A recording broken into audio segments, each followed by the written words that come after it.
You're listening to the We Are Libertarians podcast network. Find all of our shows at wearelibertarians.com. You're listening to the We Are Libertarians podcast network. Find all of our shows at wearelibertarians.com. Welcome to the Chris Spangle Show here on the We Are Libertarians podcast network. It's so great to speak to you again today, and I'm very excited to bring to you one of my favorite libertarians, somebody that I have learned a tremendous amount from, whether she knows it or not. And it is Mary Ruwart, who is the author of Healing Our World, which, in my opinion, is like if you're going to recommend one book, that somebody says, I want to learn about libertarianism, this is a great book to start with. And thank you for joining me, but let me say that when I first read it in 2013, when I was marketing director for the Advocates for Self-Government, I had been kind of in a long, right libertarianism. I had come in through Ron Paul and read a lot of that stuff, and I had never heard libertarianism presented from a point of empathy and self-growth in the way that you put it in this book, and it was very transformational for me. So thank you for writing the book, and maybe we start with that. I mean, what is your overall libertarian philosophy, and why do you look at it? How do you, through what lens do you look at it? Well, there's several lenses. When I first was in college and read Ayn Rand's work, I was very impressed, but I also was concerned because at that point in time, I guess you could call me a liberal. So and not the classical kind. Right.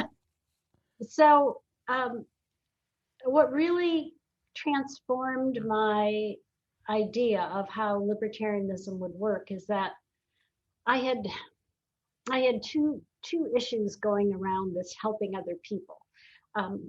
First of all, the compassionate business of helping the poor. The second one was I had been raised Catholic. I had gone to Catholic school most of my life. And the one thing I took away from that was that loving your neighbor as yourself could be a very productive philosophy because it just having goodwill towards others helps you have goodwill towards yourself and really elevates, I think, your consciousness. So I was excited about those two concepts. And when I put them together, what I realized was that if someone didn't want to help the poor, maybe they were being selfish. But if I took a gun, put it to their head and told them, yes, you will be forced to help the poor, that was even worse. That was beyond selfishness. So that helped me recognize that the non-aggression principle really was something that needed to be honored, because if you don't honor it, you're doing a much greater harm than anyone who might be selfishly keeping things to themselves. And then later on, when I was working with low-income people, because I was renting out low-income apartments, I quickly realized that the welfare system, which I had thought probably did some good, I saw it totally backfire, and actually encouraging people, especially people of color, to make very poor choices early in their lives. For example, I'd have young women come to me and say, I'm going to be able to rent an apartment from you very shortly because I'm pregnant, I'm going to drop out of high school, I'm going to get this big check every couple weeks. Then of course it looked big for someone in high school, but when you have a child, it doesn't look so big. It doesn't take care of everything. And so these poor women would have a second child because they would get more stipend, and then a third child. And by the time they were 21, they realized they were going to be poor for the rest of their lives because the cutoff was 3 children. And so they wanted to go back to work, but they had no high school diploma. They, had 3 children that needed childcare. So unless they had a relative that would take the children while they were starting out in an entry-level job, they were stuck forever in the poverty trap. And this was the majority of the welfare recipients that I worked with. And so I saw how harmful it was. And this helped me understand that the non-aggression principle isn't just a great moral thing. it's something that works in the real world. When we use aggression as our means, instead of getting the ends we imagine we get, we get really something that's very harmful. And so that really changed my entire perspective. And I wanted to share that perspective because it's really it takes us, I think, the next step in understanding libertarianism. It's not just about don't tread on me. It's about really making the world a better place for everyone. Just about everyone benefits, even if they don't realize it, from a non-aggressive world. And that's what I wanted to share. That's a message of hope and love and compassion, and really, I think, elevates the way we think about libertarianism and the non-aggression principle. Yeah, it's one that I'm deeply attracted to, and helping marginalized people rise out of their situations, and that takes help. That takes other people, working alongside them to better their lives. And can you define the non-aggression principle? Because I'm sure there are some people listening who've never heard that term and aren't quite sure what it is, and you have a different term for it in your book that I think is an upgrade. What is the non-aggression principle? Well, I call it the good neighbor policy because basically it says that we try very hard not to practice any theft, physical force, or I guess you could say lying about others. And if we do that, then what we do is we try to make it right again. We try to restore our victims. And, there are times when we might violate the non-aggression principle in an emergency situation or something, recognizing that restitution is the proper way to handle that. And without that restitution part, the non-aggression principle, sitting alone as simply not aggressing against others, can give us some kind of crazy things. Like one of the things I heard on the internet were people who said, well, if you were falling from a tall building and you hung on to someone's balcony and they came out and said, hey, this is my private property, I don't want you on my balcony. If you're a true libertarian, you'll fall to your death. Right.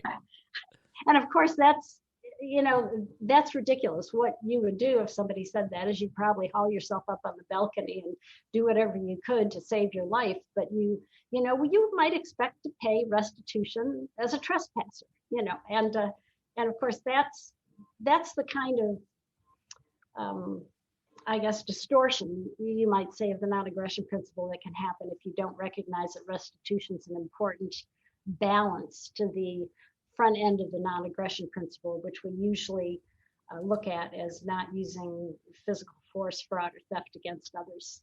Yeah, I think that is an important. I mean, some people are probably listening like, oh, what are these, a couple of hippies? They're just talking about, pacifism, like people can just do whatever they want, and then you're just going to let them do it. There's consequences in a libertarian society, are there not? Oh, yes, very much so, and this is what doesn't happen today. I mean, if you and I were neighbors, we'd probably be practicing the non-aggression principle. If I accidentally threw garbage on your lawn, I'd clean it up and make it right with you because we're neighbors, right? We want to get along. We don't want to be at war. We don't want to be the Hatfields and McCoys. But, it's interesting when we interact group to group in our society. Most of us don't realize it, but we throw that non-aggression principle right out the window. That good neighbor policy goes right out the window. And so we're willing to tax each other, regulate what someone can take, even to save their lives, and things of that nature. And it's really kind of crazy. And we know instinctively, I think, that the good neighbor policy or the non-aggression principle really works well on a one-to-one basis. So why would we think it wouldn't work group to group? And people generally say, well, we need to have things like taxes and stuff to support our society. But in fact, everything can be provided without taxes. It's just that we've been told in our government schools that that's not so. But in fact, one of the things I did in Healing Our World is I started looking for some real life examples, and I was very surprised to see that almost every aspect, if not every aspect, of the libertarian philosophy or non-aggression principle or good neighbor policy, however you want to think of it, has actually been tried in the real world and been quite successful. Somewhere in the real world at some point, it has been tried. And this is very exciting because if you have a philosophy and it doesn't work in the real world, then obviously it's not the philosophy that's going to help humankind survive and thrive. And that's the intent of any moral philosophy, because if it doesn't encourage humankind to survive and thrive, then it does just the opposite and destroys it. Of course, nobody wants that. Yeah, there's two ways really to look at libertarianism. There's the utilitarian view, which is what you're suggesting through the state and central planning doesn't work. Look at the FDA and the vaccine rollout and all in the testing, and right. So there's that argument. But then there's the moral argument, which Marshall Fritz made so brilliantly. I know you were involved with the Advocates for Self-Government, and his presentation on libertarianism is one of the best, which you can hear in the Liberty Explained podcast, where he talks about the morality of one-to-one exchanges doesn't change just because we vote on it or we take something from you. Well, we'll take your car, but we'll give you a bike. Talk a little bit about extending morality from that one-to-one good neighbor policy into government and the morality of government itself. Yes. Well, of course, as you know, I am a firm believer that morality and practicality are two sides of the same coins. They're inseparable. And so what we do with government is as I said, we throw the non-aggression principle out the window. So for example, if you were my neighbor and I went over to your house and asked you for money for my favorite charity and you said no, I'd probably say, well, maybe next time. And, we'd both be happy and it would be fine. But what we do in actuality is we aren't happy with that outcome when we're working group to group. So we think if one group doesn't want to contribute to our favorite charity, we want to force them to do that. And that's where government comes in. We go and vote, and if the majority decides that the minority has to contribute to the majority's favorite charity, then it happens at gunpoint if necessary. And I say at gunpoint if necessary because if you don't pay your taxes, you eventually will find that government agents will come to your house or place of business, and they will forcibly take what you haven't wanted to give voluntarily. And so we take turns being victims and aggressors depending on how we vote, or maybe how our representatives vote, depending on how you want to think of this. And so it kind of encourages a hate mentality, right? So people who want to contribute to one charity feel that the people who don't do it voluntarily, they're selfish, they're scumbags, whatever. And we do this on almost every issue. We take turns being victims and aggressors. And this creates division in our, political realm. And that's a very bad thing because then we see the kind of, we see a lot of divisiveness and we become enemies against each other instead of working together cooperatively and respecting each other's desire to put their hard-earned money in one place or another. I hope you're okay. I'd like to ask about Lee Wrights. I noticed on your website, ruwart.com, ruwart.com, that you keep Lee's memory alive. Really, really always appreciated, even though I occasionally disagreed with our Lee Wrights. And it reminded me when you said something, that you're not at war with your neighbor. And when he ran against Gary Johnson in 2012, that was his slogan, "I'm not at war." Can you talk a little bit, about the man and his importance to libertarianism, but then also not being at war with everyone over everything, because you're so right. The division that we feel today, we feel like we're at war with everyone. Even fellow libertarians feel like they're at war with each other right now, which is not uncommon. But I just, that idea of we don't have to agree, but we don't have to be at war is just really important and really resonates 10 years later. That's right. Well, and, Lee was very important in his home state of North Carolina. He really helped the movement. I remember there was a time when North Carolina had such horrible ballot access laws as we never thought North Carolina would ever have libertarians on the ballot. And then they decided in North Carolina that they would go ahead and try to overcome the huge ballot access signature requirement. And I think Lee was a major part of that. I think he actually headed it up.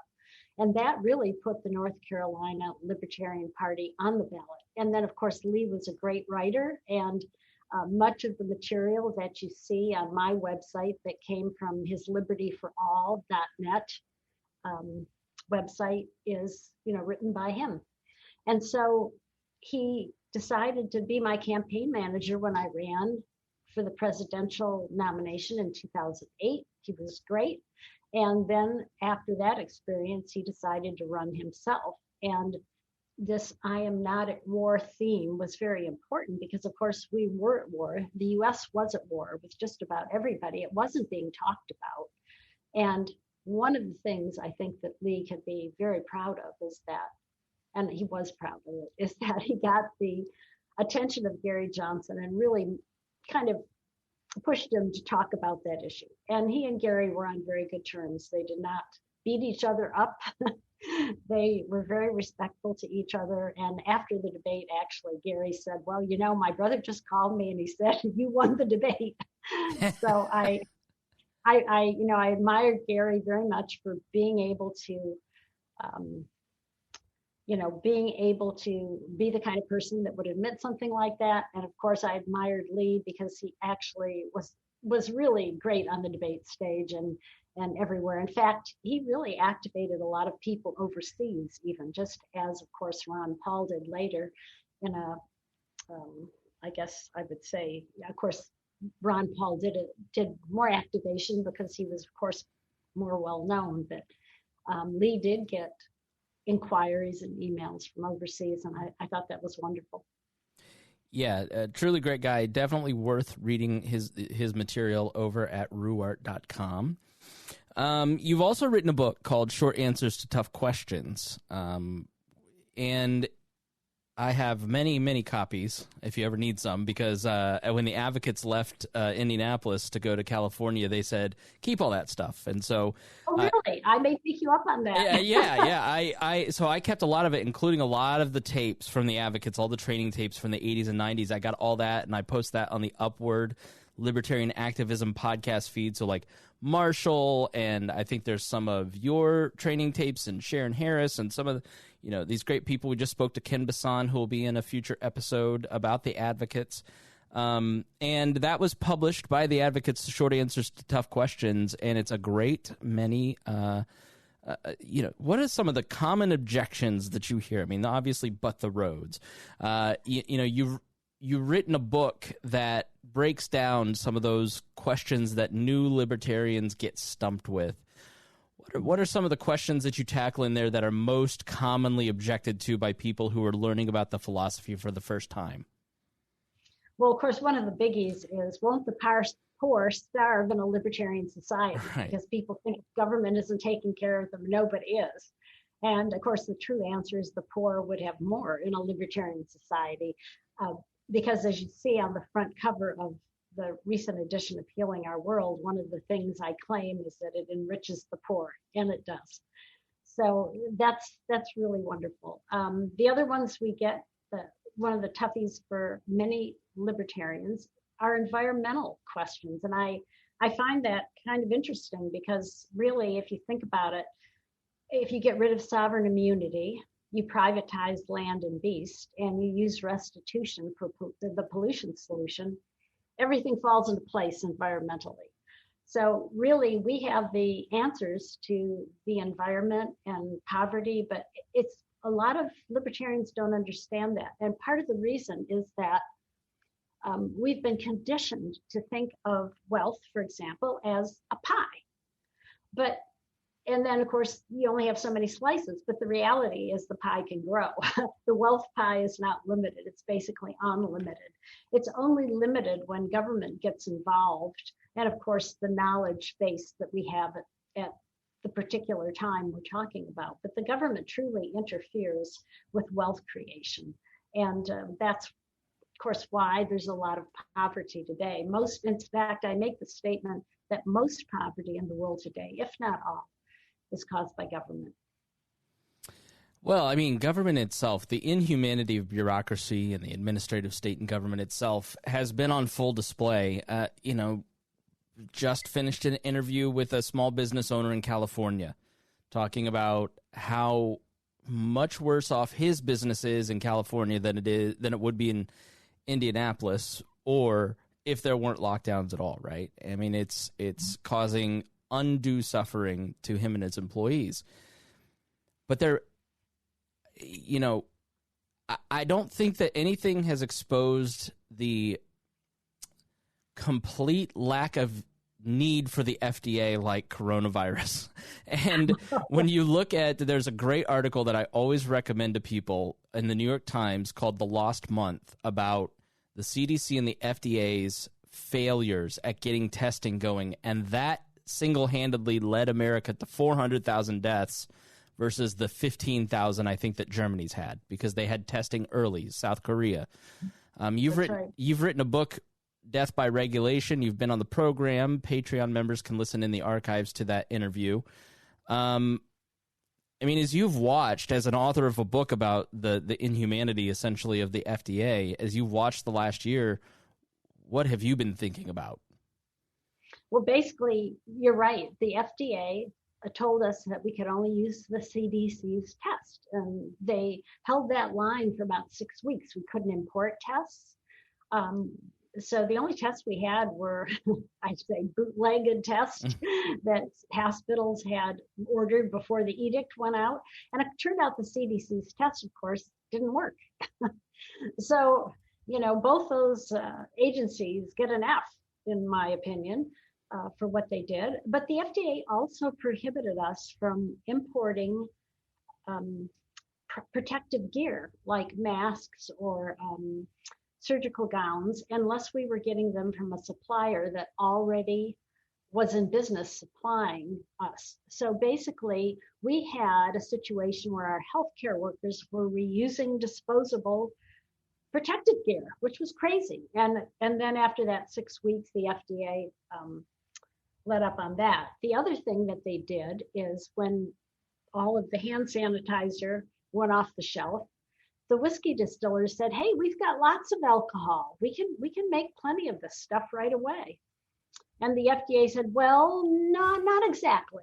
If you don't put this poison into your ethanol products, because ethanol is a drinkable alcohol, somebody might drink the hand sanitizer." And the whiskey distillers said, "Yeah, but we might not be able to clean that out of our equipment later. We might have to get rid of our equipment and buy new." Well, the FDA didn't change their mind on that. And I did see some products floating around, which I suspect did not have the poison in them. But who's going to drink hand sanitizer? I mean, really. Well, we just, in the example of the California, there's one barber who he said in Fresno, he hasn't been able to go get a legal haircut in a year almost.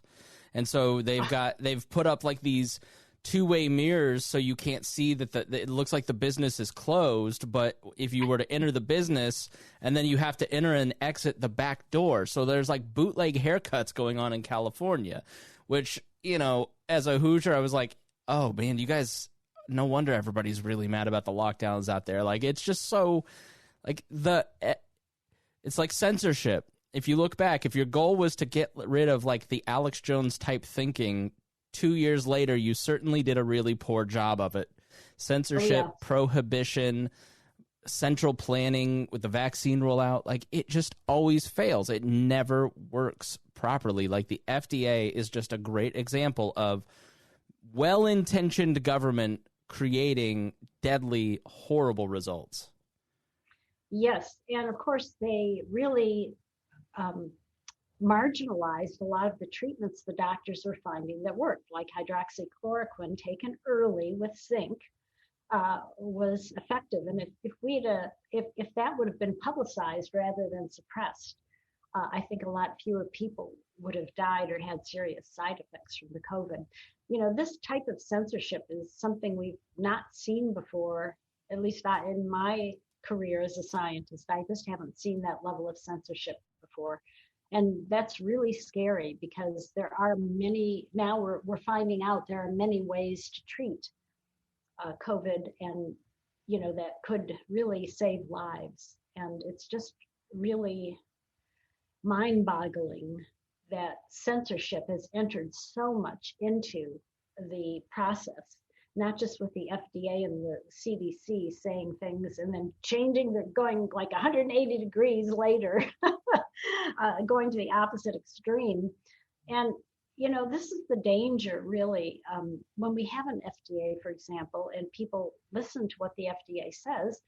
Of course, they believe that must be true, right? Because the FDA is there to protect us. But the FDA is a political body, just like any other body, like Congress or, the White House. And they act politically. And when they act politically, the truth is oftentimes, or scientific inquiry is oftentimes set aside. And the politically correct answer is the one that's put out. So people do need to question. And my hope is that if they are aware of what the FDA did in these 6 weeks by preventing us from getting hand sanitizers, preventing our healthcare workers from getting protective clothing, and really preventing the whole nation from getting testing, that they will realize that they need to evaluate everything that they hear from the FDA and CDC very carefully, because these are political bodies. They are not what most people think, which are, protective bodies that are looking out for our welfare. They're looking out for their own welfare. So, final question, as you watch, the world right now and understand the world that libertarianism can create through harmony, peace, and prosperity. I mean, if you had a microphone to every human being on Earth, what would you say? Well, I would say, take the good neighbor policy that you practice on a one-to-one basis and start thinking about practicing it on a group-to-group basis, because you practice it as individuals, because it gives you harmony in your neighborhood, and it increases your ability to utilize your wealth in productive ways instead of having to defend yourself all the time like you would if you were in a feud like the Hatfields and McCoys. So look towards government and see how, when you interact group to group through that, we're actually creating war and poverty, and we don't need to do that. Mary Ruwart, thank you so much. Website, again, is ruwart.com.